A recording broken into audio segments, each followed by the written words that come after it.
Hindi pa maalis ang pangamba para sa maraming naapektuhan ng magnitude 6.9 na lindol sa Cebu.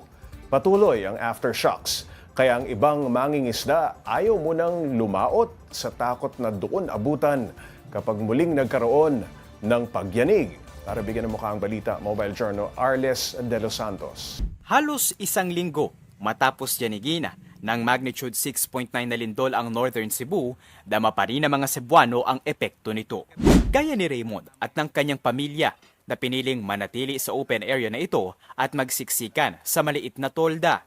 Nasira kasi ang kanilang bahay sa nagdaang lindol. Ayaw na rin muna nilang bumalik dito. Kasi po nakakatakot kasi marami pa din after ngayon. Hanggang ngayon maraming aftershocks.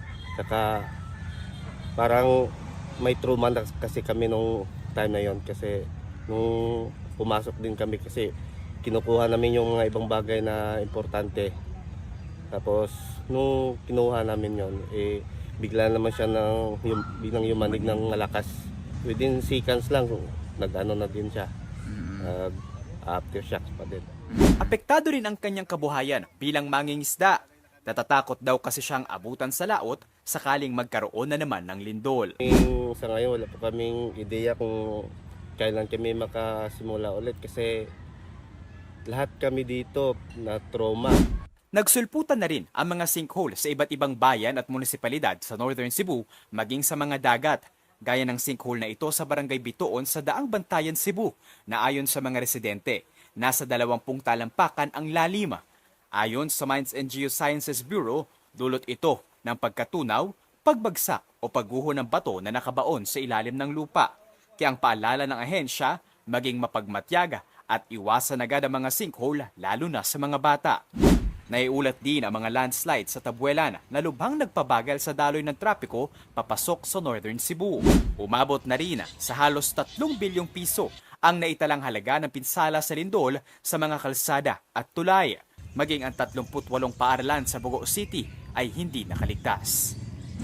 Ayon sa Office of the Civil Defense, umabot na sa 72 ang nasawi bunsod ng magnitude 6.9 na lindol sa Cebu at umabot na sa 400,000 individual ang naapektuhan nito. Pangako ng Cebu Provincial Government ang tuloy-tuloy na pag-alalay para sa muling pagbangon ng mga residente nito. Mobile Journal Arles de los Santos po, hatid ang mukha ng balita. Ang pinsalang tinamo ng Cebu mula sa malakas na lindol, pag-usapan natin yan kasama si Mobile Journal Arles de los Santos. Arles, welcome back. Okay ka naman? Matindi yung coverage. Okay, sa ilang araw mo na pananatili para i-cover itong mga lugar na tinamaan ng napakalakas na lindol dito sa Cebu. Ano yung nakita mo na malaking naging paghamon para dun sa mga biktima? Siguro, Pops J, nandun yung gutom at yung pangamba sa kanilang seguridad. Kasi nung nagkaroon ng lindol, Pops J, iba't ibang mga infrastruktura ang nagsitumbahan talaga Pati yung mga apartel at yung mga private establishment at maging yung mga convenience store doon sa lugar, wala na rin. So pati yung mga palengke nila, wala rin laman halos.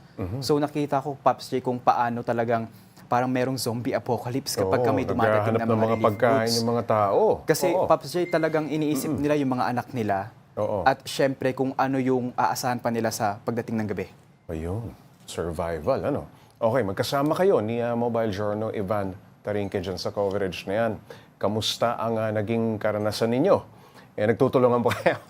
Nagkakausap kayo madalas. Nagkakausap kami, Pops J, pero ang striking doon sa experience namin, Ivan, ay yung apartel na tutuluyan sana namin nung gabi na yun. Ayun, ay bumigay na pala. Nako. So, siguro medyo ano ito, saktong mag-check-in na sana kayo, doon na kayo matutulog, biglang hinahanap ninyo? Hinahanap namin at hindi namin matapos, Pops J. Tapos pagdating namin doon, nakita namin yung pangalan ng apartel at yun pala, bumigay na siya. Na-level na. So I think medyo blessing in disguise yung pagkalit ni Ivan sa airport dahil hindi namin inabutan na nakatayo pa yun. Dahil days after nun, Pops J, may mga nabalitaan na may nangangamoy doon sa lugar na yon at maaaring meron daw tao sa loob nito. Ang matindi kung nakapag-check-in na kayo doon at doon na kayo natutulog, biglang nangyari. Aftershock ang nagpatumba doon sa titira. Yung lindol po mismo, yung Pops J, lindol talagang mismo. dire-diretso.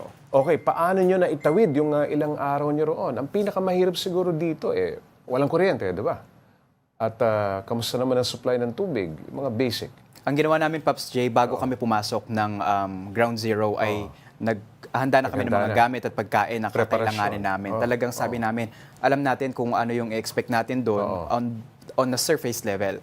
Pero yung ilang mga araw na tatawid natin ito, kailangan meron tayong nakahandang mga pagkain. So nakita namin doon, Pops J, no, natulog kami sa sasakyan at umere at nag-interview ng mga tao. At talagang nakita namin at naramdaman kung gaano sila katakot at nangangamba sa kanilang kaligtasan, higit lalo doon sa mga bata.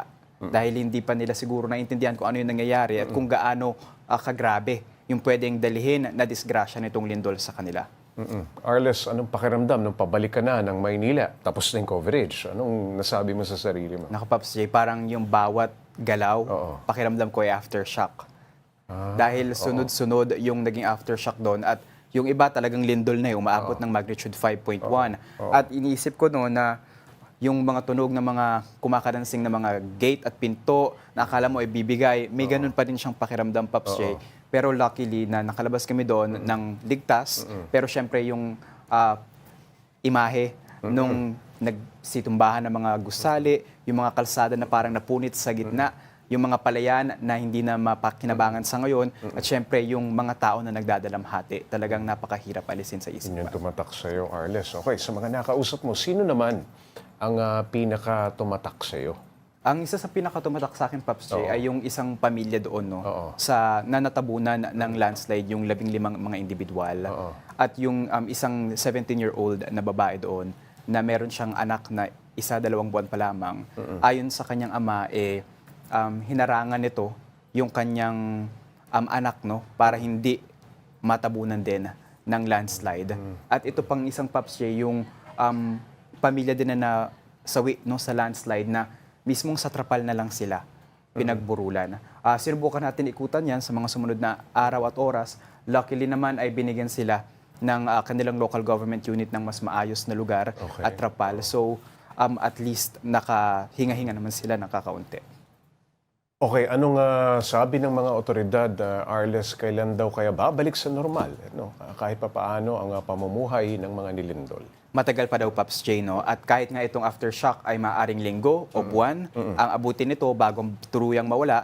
Kaya naman kahit yung muli nilang pagbabalik ay hindi pa sigurado sa normal. Dahil pati yung 38, kung di ako nagkakamali, Pops J, ng mga paaralan ay naapektuhan. Yung iba doon ay high-rise, so hindi magagamit ng mga estudyante.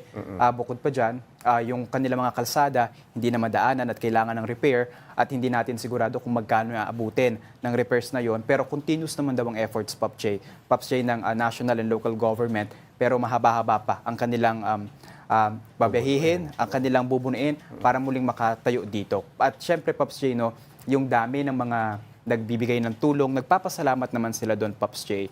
Pero inaasahan nila na ang malaking tanong sa kanila ay hanggang kailan pa ito. Ayun, sana hindi maputol. At hindi maputol para makatawid pa rin sa kanilang pang-araw-araw. Ayun, maraming salamat, Mobile Journal Arles de los Santos.